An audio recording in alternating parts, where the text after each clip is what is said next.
Një histori e panjohur për publikun e gjerë, por me rëndësi të veçantë për ruajtjen e identitetit kombëtar shqiptar, vjen tashmë e dokumentuar në librin Historia e shtypit arbëresh, nga Zanafilla deri në ditët e sotme, me autor Amid Boriçin dhe Jolanda Lilën. Studimi i historisë së shtypit arbëresh sjell për herë të parë në mënyrë të sistematizuar gjithë panoramën e shtypit arbëresh gati në një shekull e gjysmë histori, nga Zanafilla, që është viti 1848 me l'Albanese d'Italia, që konsiderohet si gazeta e parë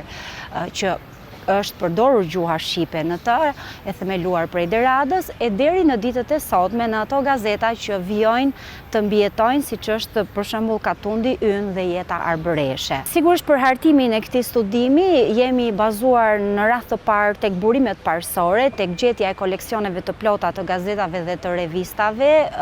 një punë e cila ka nisur prej profesor Boriçit plot 50 vjet më parë. Libri nuk kufizohet vetëm te komunitetet arbëreshe të Italisë, por përfshin dhe historinë e shtypit të Arvanitasve në Greqi dhe përpjekjet botuese të arbëneshëve të Zarës në Kroaci. Ne kemi përfshirë edhe Arvanitasit e Greqisë, ku ka pasur dhe ka lullzuar, le të themi, një shtyp, sidomos në fundin e shekullit 19, por gjurmë të tij gjejmë deri në vitin 1997. Dhe për fat të keq sot nuk ka më asnjë organ shtypi prej Arvanitasve, ndërsa kemi përfshirë edhe arbëneshët e Zarës, ku në të vërtetë aty nuk ka pasur mirëfilli organe shtypi, por ka pasur një projekt i cili është i dëshmuar për gazetën Zani i Shqiptarit, por që mbeti thjesht një projekt në letër dhe nuk u realizua kurrë. Përmes burimeve të shumta arkivore dhe koleksioneve të plota të gazetave dhe revistave, autorët analizojnë rolin që media arbëreshe ka luajtur në ruajtjen e gjuhës shqipe, në kultivimin e vetëdijes kombëtare dhe në mbajtjen gjallë të lidhjeve me Shqipërinë. Ata që ishin themeluesit e shtypit, si Derada, Anselmo Lorekjo,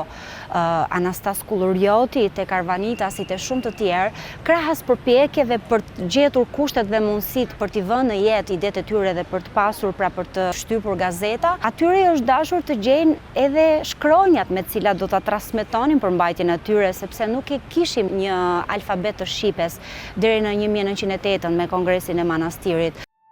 Sipas bashkëautores Jolanda Lila, vlera e studimit qëndron jo vetëm në sistematizimin e historisë së shtypit arbëresh, por edhe në analizën e kontekstit historik dhe shoqëror që ka shoqëruar zhvillimin e tij. Një aspekt i veçantë është edhe përdorimi, veçanërisht i letërsisë, si mjet për të propaganduar çështjen kombëtare. Libri evidenton gjithashtu sfidat me të cilat përballet sot shtypi arbëresh. Ashtu si media e shkruar në mbar botën, edhe botimet arbëreshe po ndikohen nga zhvillimet teknologjike dhe globalizmi. Megjithatë, ato mbeten një dëshmi e rëndësishme e përpjekjeve shumë vjeçare për të ruajtur gjuhën dhe kulturën shqiptare përtej kufive të atdheut. Tashmë pas 6 shekujsh, ky komunitet që e ka ruajtur me kaq shumë kokëforsi gjuhën, traditat, zakonet, sigurisht përballë sfidave të globalizmit rrezikon të shuhet,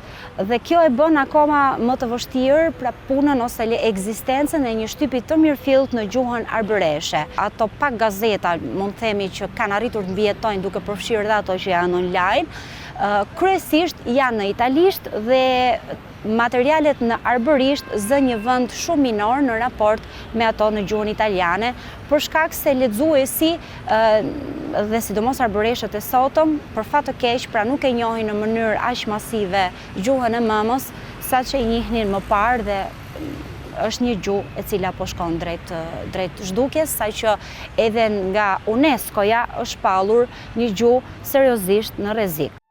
Historia e shtypit arbëresh nga Zanafilla deri në ditët e sotme vjen kështu jo vetëm si një studim shkencor, por edhe si një omazh për brezat që përmes fjalës së shkruar mbajtën gjallë identitetin shqiptar në diasporë.